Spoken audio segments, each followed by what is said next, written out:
Hello student, स्वागत है आप सभी का समान अध्ययन के सेट 21 में। जी हाँ, इससे पहले 20 सेट्स हम लोग समान अध्ययन के देख चुके हैं, जिसमें बहुत ही ज़्यादा महत्वपूर्ण वन लाइनर्स को इंक्लूड किया गया है, शामिल किया गया है। और अगर आप में से किसी ने इन सेट्स को नहीं देखा, इन वीडियोज़ को नहीं देखा है, तो इसी वीडियो के डिस्क्रिप्शन में सारे वीडियोज़ का लिंक अवेलेबल है, आप वहाँ जाकर उन वीडियोज़ को भी देख सकते हैं।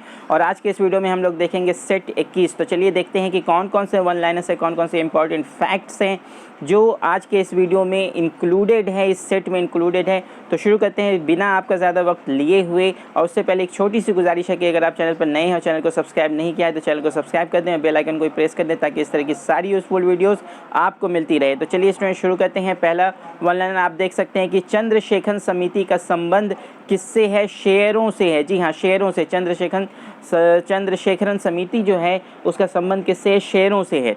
उसके बाद फिर आपका दूसरा वन लाइनर आता है कि अभिनव भारत। जी हाँ, अभिनव भारत बहुत ही इंपॉर्टेंट टर्म है कि संगठनकर्ता कौन थे? बी.डी. सावरकर थे। जी हाँ, बी.डी. सावरकर थे। ये क्वेश्चन बिहार में पूछा भी गया है, बिहार के प्रतियोगी परीक्षाओं में कई बार पूछा भी गया है कि अभिनव भारत एक बहुत ही इंपॉर्टेंट संगठन था, बहुत ही महत्वपूर्ण भारतीय इतिहास में एक संगठन था अभिनव भारत। उसके संगठनकर्ता कौन थे? तो बी.डी. सावरकर थे, आपको याद रखना है। उसके बाद फिर आपका नेक्स्ट वन लाइनर है कि अम्ल जो है नीला लिटमस को लाल रंग में बदल देता है। जी हाँ, ब्लू लिटमस पेपर को रेड लिटमस पेपर में बदल देता है, तो वो क्या है? अम्ल है। और जस्ट इसका उल्टा आप कर दें कि अगर लाल को ब्लू में कर देता है तो फिर वो क्या हो जाएगा? क्षार हो जाएगा, जिसे इंग्लिश में आप बेस कहते हैं। उसके बाद फिर आपका नेक्स्ट वन लाइनर आपके सामने शिवाजी के समय में भूमि कर रैयतवारी व्यवस्था पर आधारित था। जी हाँ, शिवाजी के समय में, शिवाजी के शासनकाल में भूमि कर जो था वो किस व्यवस्था में पर आधारित था? रैयतवारी व्यवस्था। जी हाँ, रैयतवारी व्यवस्था पर आधारित था, ये आपको याद रखना है। वीडियो को लाइक करना ना भूलें स्टूडेंट, शेयर भी कर दें, और अगर चैनल को अभी तक सब्सक्राइब नहीं किया है तो चैनल को सब्सक्राइब भी कर दें। उसके बाद फिर आपका क्वेश्चन आता है कि सोडा वाटर बनाने के लिए CO2 गैस प्रयोग की जाती है। जी हाँ, ये भी क्वेश्चन आया हुआ है बिहार में कि सोडा वाटर बनाने के लिए कौन सी गैस प्रयोग की जाती है? CO2 gas. और इस तरह से भी क्वेश्चन पूछ सकता है कि सोडा वाटर में कौन सी गैस होती है? तो CO2 गैस आपको याद रखना है। उसके बाद फिर क्या है आपका पित्त जूस, जिसको कि बाइल जूस कहते हैं, ये किसके द्वारा? यकृत से स्रावित होता है। जी हाँ, यकृत यानी कि लीवर से। बाइल जूस किससे निकलता है? लीवर से निकलता है। और बाइल को ही हिंदी भाषा में क्या कहते हैं? पित्त यकृत से स्रावित होता है। और आप इसे इंग्लिश में क्या कहेंगे कि बाइल जूस जो है वो किससे? लीवर से, ये लीवर से निकलता है। उसके बाद फिर आपका नेक्स्ट क्वेश्चन कह लें, नेक्स्ट वन लाइनर कह लें कि मानव शरीर में जल की मात्रा कितनी होती है?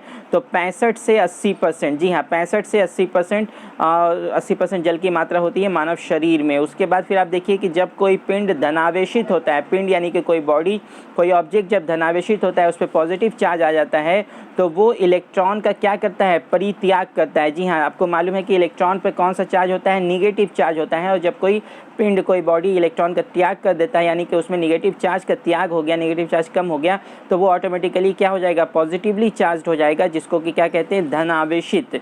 धनावेश यानी कि पॉजिटिव चार्ज। तो जब कोई पिंड धनावेशित होता है, इसका मतलब है कि उसने इलेक्ट्रॉन का परित्याग किया है, इलेक्ट्रॉन को उसने त्याग किया है। फिर आपका वन लाइनर आता है कि सामान्य रूप से परमाणु संख्या द्वारा तत्व के गुणों का पता चलता है। जी हाँ, और मॉडर्न पीरियोडिक लॉ भी यही आपका आधुनिक पीरियोडिक लॉ, आधुनिक आवर्त नियम क्या कहता है कि परमाणुओं का जो गुण होता है, उसके गुणधर्म किस पे डिपेंड करते हैं? परमाणु संख्या पर डिपेंड करते हैं। और ये किसने कहा था?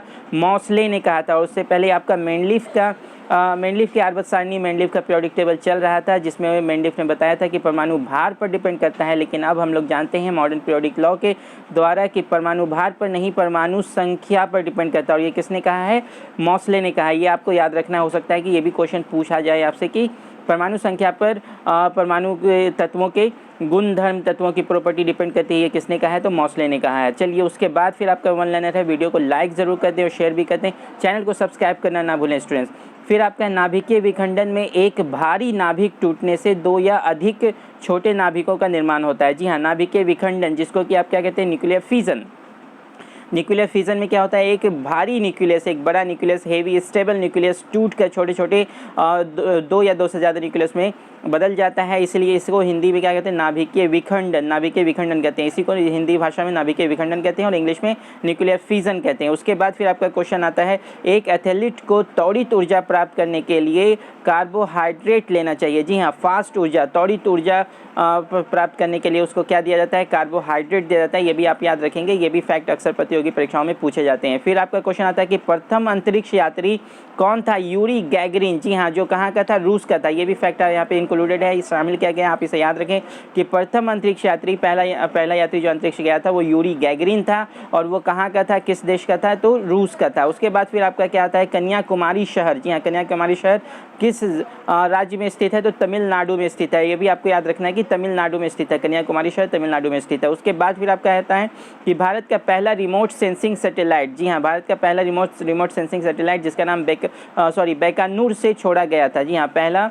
रिमोट सेंसिंग सैटेलाइट किस स्थान से छोड़ा गया था? तो बीकानेर से छोड़ा गया था। उसके बाद फिर आपका आवीक विद गांधी। आवीक विद गांधी ये बहुत ही फेमस, बहुत ही प्रसिद्ध पुस्तक है, आवीक विद गांधी। इसके लेखक कौन है? Louis Fisher. जी हाँ, लुइस फिशर, ये आप याद रखेंगे। बिहार में होने वाली प्रतियोगी परीक्षाओं की जहाँ तक बात की जाए, अगर आपने भी प्रतियोगी परीक्षाओं में पार्ट लिया है, भाग लिया है, तो आप जानते होंगे कि एक क्वेश्चन इस तरह का भी बनता है कि किसी प्रसिद्ध बुक के लेखक का नाम भी पूछा जाता है। तो आवीक विद गांधी भी एक प्रसिद्ध बुक है जिसके लेखक कौन है? आपका लुइस फिशर है। तो ये भी आप याद रखें। उसके बाद फिर आपका आता है कंप्यूटर में किसी शब्द का मापक, किसी शब्द को नापते हैं वो बिट्स में नापते हैं। जी हाँ, बिट्स में नापते हैं। कंप्यूटर इस प्रणाली में किसी शब्द का जो मापक होता है, उसके लेंथ का जो मापक होता है वो किस में नापते हैं? बिट्स में नापते हैं। तो ये सारे वन लाइनर्स स्टूडेंट्स जो आपने देखा कि सेट 21 में शामिल किया गया है, बहुत ही इंपॉर्टेंट है और बिल्कुल बोर्ड मॉडल है, खासकर अगर बिहार में होने वाली प्रतियोगी परीक्षाओं की बात की जाए तो बिहार में इस तरह के क्वेश्चन से अक्सर पूछे जाते हैं। तो आप इस वीडियोस को आप इस तरह के सारे वीडियोस को लगातार देखते रहें और चैनल को सब्सक्राइब भी कर दें। और क्या है आपका एक्सपीरियंस, आप हमें कमेंट बॉक्स में लिखना ना भूलें। और बहुत ही जल्द बाकी वीडियोस भी आपके अपने चैनल पर अपलोड किए जाते रहेंगे। तो बेल आइकन को भी प्रेस कर दें ताकि सारी यूज़फुल वीडियोस आप तक पहुंचती रहे और आपकी तैयारी अच्छी तरह हो सके और सफलता भी आपको प्राप्त हो। तो आज के इस वीडियो में बस इतना। स्टूडेंट्स फिर मिलेंगे नए वीडियो में एक नए सेट के साथ। तब तक के लिए धन्यवाद।